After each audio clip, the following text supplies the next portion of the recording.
Buenos días, tardes, noches, lo que sea allí donde ustedes se hallen. Esta es una nueva entrega de Comentarios de lo Real. Hoy es domingo 11 de junio del año 2023 y bueno, vamos a comenzar con inseguridad pública. Un hombre fue imputado de femicidio en Rivera. Es un caso en el cual el hombre mató a una mujer y después quemó su cadáver por negarse ella a tener relaciones sexuales, como que él tenía todos los derechos del mundo y nadie le podía decir que no. Por otro lado, también lo pongo en inseguridad pública porque es un robo, en definitiva.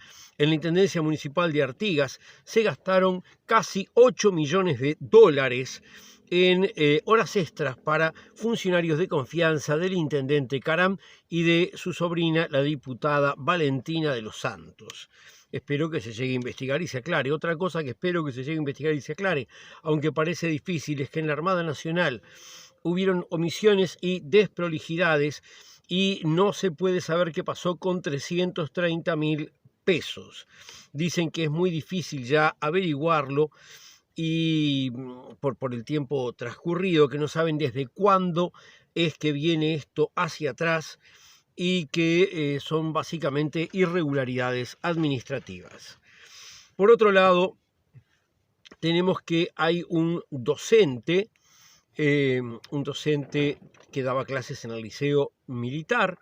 Su nombre es Sebastián Movazén, o sea, se escribe Maubazín con Z, Movazén.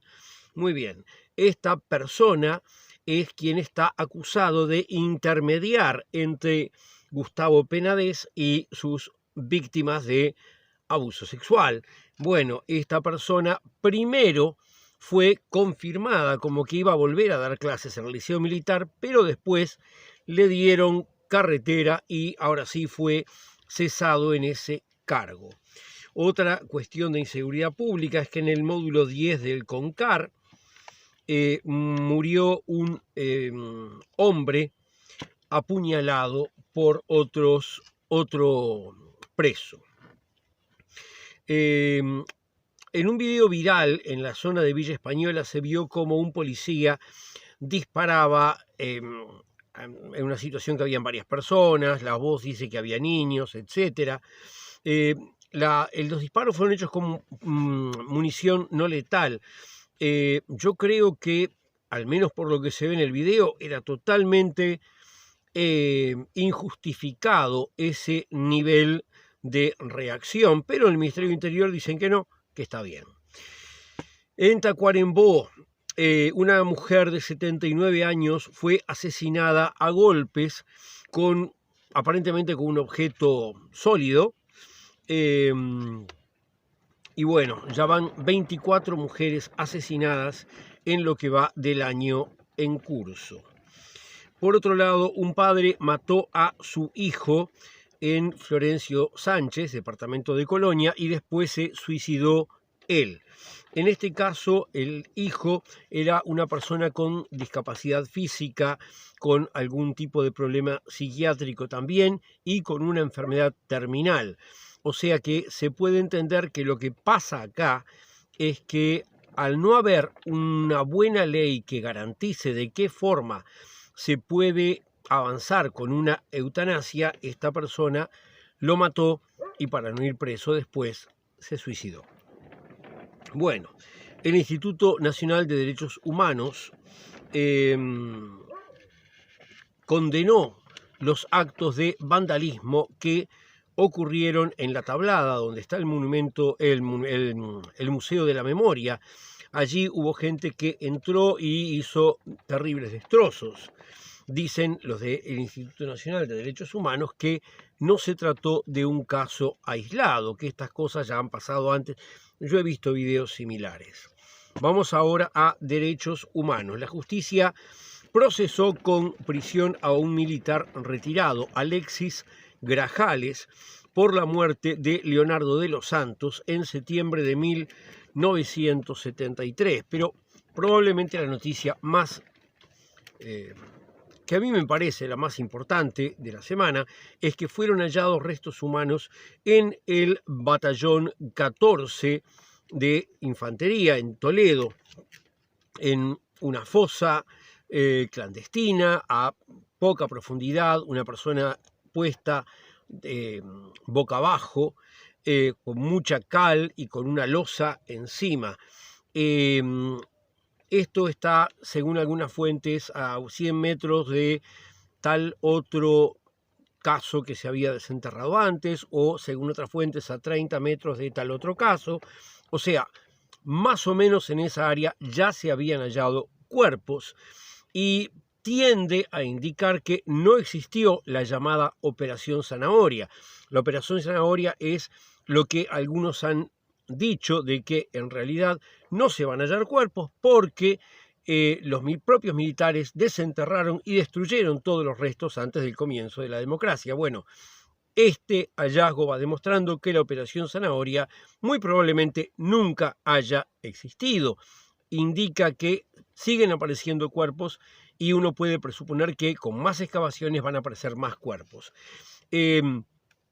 Según la mayor parte de la prensa, va a demorar cerca de un mes el proceso de identificación a partir del ADN de los restos, con las bases de ADN que hay sobre las personas desaparecidas, armadas por sus familiares. Hay alguna fuente que hablaba de 2 meses al principio, cuando recién se halló este tipo de, cuando se encontraron estos restos, pero este tipo de análisis de ADN, después hay bastante coincidencia en hablar todos de un mes. De todas maneras, lo importante es, primero, que apareció; segundo, que tiende a desmentir la Operación Zanahoria; tercero, que van a haber algunos familiares que van a poder cerrar una determinada historia; cuarto, que vuelve a quedar en evidencia que acá lo que existió fue terrorismo de Estado, una práctica imperdonable por parte de quienes tienen el deber de velar por todos y lo que hacían era asesinar impunemente y ocultar los cuerpos. Vamos ahora a noticias del campo de la política. Falleció Mariano Arana, quien fuera intendente de Montevideo, también fue ministro, pero todos lo recordamos más en general por ese rol, el rol de intendente de Montevideo en 2 ocasiones.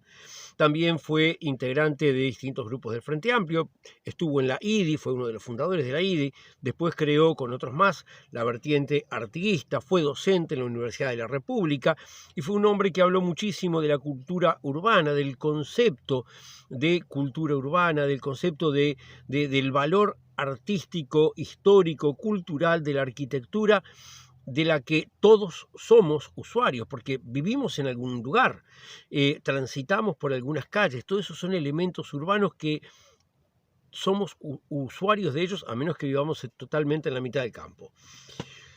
Otros temas de política. El directorio del Partido Nacional no pasó al comité de ética de su partido el caso de Penades. Los que no hicieron el pasaje dicen que todavía no hay nada sólido. Pero, por ejemplo, la vicepresidenta Argimón dice que está sorprendida del cambio de criterio que se habría producido en ese organismo de su colectividad política. Gustavo Penades, a su vez, renunció al Partido Nacional. Atención, renunció a los cargos que ocupaba en el Partido Nacional.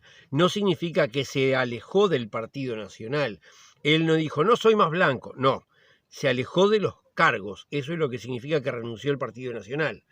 Bueno, y posteriormente a todo esto se votó efectivamente el desafuero de Gustavo Penades por unanimidad, aunque algunos legisladores, concretamente Domenech, salió a hacer declaraciones muy poco afortunadas, defendiendo de alguna manera a Penades, y también la legisladora Carmen Aciaín hizo afirmaciones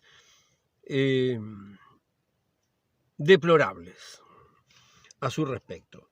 Bueno, la JUTEP, la Junta de Transparencia, va a analizar de oficio las adjudicaciones directas de vivienda que realizó la ex ministra, actual legisladora Irene Moreira, así que bueno, esperemos que se averigüe algo más de lo que pasó.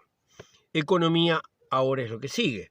Tenemos que, después lo vamos a ver en la parte sindicales también, es necesario hacer un salvataje de la caja bancaria porque si no, dentro de poco ya no van a tener plata para pagar jubilaciones. Faltan 660 millones de dólares para poder cubrir esos fondos. ¿Por qué ocurre esto? Bueno, lo que pasa es que las cajas las jubilaciones bancarias son jubilaciones altas y los bancarios, por el mismo proceso de tecnificación que se da en otras ramas, eran una cantidad importante de gente trabajando y ahora es un núcleo mucho más reducido de gente trabajando. Hay mucha cajero automático, muchas funciones hechas por computadora y entonces hay mucho menor cantidad, por no hablar de los grandes bancos, grandes bancos en cuanto a cantidad de personal, me refiero, como el Caja Obrera, el Comercial, el Crédito, que ya no existen más. Entonces, lo que supone es que hay una mucho menor cantidad de aportes jubilatorios. Por eso se está dando esta situación. ¿Cómo se podía haber resuelto esto? Si no hubieran automatizado tanto, si hubieran priorizado a la gente sobre la ganancia. Ahora bien, si hay alguien que, como vimos en semanas pasadas, le ha ido muy bien, es a los bancos. Así que, señores banqueros, no se quejen, pongan la plata y ya está. Por otro lado, el ingreso de divisas por venta de carnes al extranjero bajó 350 millones de dólares en lo que va del año 2023. La inflación también bajó un 0,5% en mayo con respecto al mes anterior. En este mes de mayo se ubicó en 7,1%. También noticia de economía es que se inauguró en Paso de los Toros la planta de UPM2, que hay distintas valoraciones sobre su existencia y funcionamiento, pero es un hecho que va a afectar la economía uruguaya, como ya lo ha venido afectando mientras se iba construyendo. El consumo de agua embotellada en Montevideo y Canelones, según un estudio, aumentó un 224%. Porcentaje que, si consideramos solamente la que se vende en bidones, no las botellas, la de los bidones aumentó un 467%. Significa que se vende más de 4 veces y media lo que se vendía antes. Por otro lado, el proyecto de reconversión de Calcar en Carmelo, Calcar es una cooperativa láctea de Carmelo, prevé decenas de despidos. Otro lugar donde habría que ver si se puede resolver sin que se pierdan puestos de trabajo. Vamos ahora a noticias del campo sindical. El Zunca estuvo avisando que entre el martes y el jueves de la semana que terminó iban a realizar paros porque la convocatoria del Poder Ejecutivo a los consejos de salario no presentaba una pauta salarial sobre la cual negociar. AEBU, por su parte, vinculado a lo que hablábamos de la caja bancaria, van a estar tomando medidas de carácter sorpresivo que van a afectar al sector financiero y están denunciando que el gobierno y los bancos privados resultan omisos en brindar soluciones a esa problemática. La Asociación de Bancos Privados dice que no hay espacio para hallar soluciones. Como dije antes, pueden revisar en videos anteriores. Está muy claro que durante todo este tiempo reciente los bancos han ganado muchísimo dinero. O sea que sí hay de dónde. Y si no les gusta, que lo paguen igual. El sindicato de la enseñanza está reclamando más presupuesto para... O sea, los sindicatos de la enseñanza, son varios, ¿no? Coordinados están reclamando que haya mayor cantidad de dinero para todos ellos en el presupuesto, en la rendición de cuentas, que es como un anexo al presupuesto que se está por votar. Después de esta rendición ya no hay ninguna otra hasta el nuevo gobierno. Están diciendo que tiene que haber más dinero para salarios, para atención integral a los adolescentes y para necesidades de infraestructura. El Ministerio de Trabajo y Seguridad Social, por su parte, dio un plazo de 20 días para que los trabajadores de Montecón que no han sido retomados sean reubicados en alguna tarea. En materia de educación, la ANEP le va a pagar dinero a las universidades privadas para que den cursos para la reforma educativa. A ver, pensemos un poquito. La ANEP controla, entre otras cosas, los centros de formación docente, uruguayos, estatales, de todos, pero va a pagarle un dinero a las privadas. Claro, no saca dinero del presupuesto, utiliza fondos del BID. Ah, fenómeno, ¿qué es eso? Son préstamos, la plata del BID son préstamos, después hay que pagarlos. O sea, se endeuda para que lo que podría perfectamente hacer formación docente lo haga una universidad privada. ¿Por qué harán tal cosa? ¿Por mero gusto de endeudarse? No, el tema es que la educación es un tema fuertemente ideológico. No existe educación sin ideología. La educación siempre es eminentemente política. Eso no significa que los docentes adoctrinen a los estudiantes, no significa eso. Significa que el enfoque con el que se da la clase o es un enfoque para la liberación, es un enfoque para el empoderamiento, es un enfoque para la organización de los trabajadores y la búsqueda de un mundo mejor, o es un enfoque para sostener el statu quo, para sostener la injusticia y sostener la opresión y el imperialismo. Entonces, ellos lo que quieren es una educación que no mira esa dimensión política y por lo tanto, al no mirarla, sostiene el régimen social imperante actual. Y entonces por eso lo van a hacer dar con las universidades privadas, que son organizaciones a las cuales les viene muy bien este régimen. Fíjense, averigüen si tienen ganas cuánto ganan, cuánto cuesta la enseñanza superior en Estados Unidos, las cifras astronómicas que cobran las universidades de aquel país. Para terminar, noticias que tienen que ver con el ambiente. Estudiantes, docentes y organizaciones civiles marcharon en Santa Lucía para exigir el cuidado del medio ambiente que es necesario tener. Por otro lado, el Estado suspendió un proyecto que buscaba cuidar al venado de campo. A ver, el venado de campo, antes de la llegada de las vacas, antes de hernandarias, antes de el ganado que vino de las misiones jesuíticas, que puede demostrarse, pero no es tema de este video, que fue ese, el de las misiones, el que bajó del norte a sur, el que es realmente la base de todo lo que vino después.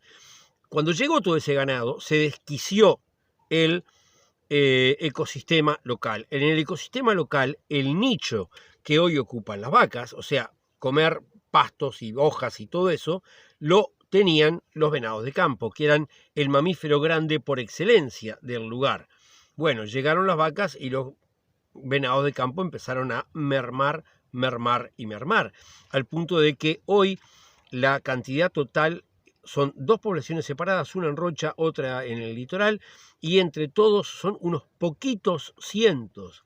Creo que no llegaban a 300 la cantidad total de animales entre los dos lugares. ¿Y cuál es el problema? Si tenés nada más que 300 animales, te vas a encontrar con un problema grave, porque la diversidad genética disminuye y por lo tanto la cantidad de niños, la cantidad de cachorros, no sé cómo se dirá, de animales recién nacidos que no consiguen sobrevivir va a ser mayor, van a morir siendo muy chicos o van a presentar enfermedades, etcétera, etcétera. Y entonces, por eso mismo, se buscaba cruzar la genética del litoral con la de Rocha con un proyecto que era un plan a varios años. Pero el gobierno dijo, no, no les vamos a dar plata para que hagan inseminación artificial de venados de campo. A ver si lo entendemos. Si no se salva el venado de campo, las pérdidas posibles son mayores. Esto no es un programa que vale 660 millones de dólares. No encontré la cifra de cuánto dinero gastaban en esto, pero seguramente es muchísimo menos. Este tipo de programas científicos tiene muchísimo menos costo siempre, pero tiene, a la inversa, un efecto que reproduce su valor increíblemente en la medida que se consigue restaurar, salvar una especie y al mismo tiempo generar conocimiento para este tema o para otros temas. Bueno, nada de eso, el gobierno les bajó la cortina, hagan un proyectito más barato.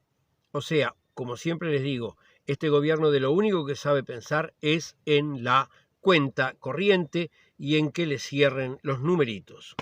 Finalmente extendieron la autorización para que en el agua se ponga sodio y cloro por 45 días más, pero ahora agregaron los trialometanos, que son cosas que se forman en los procesos de desinfección del agua.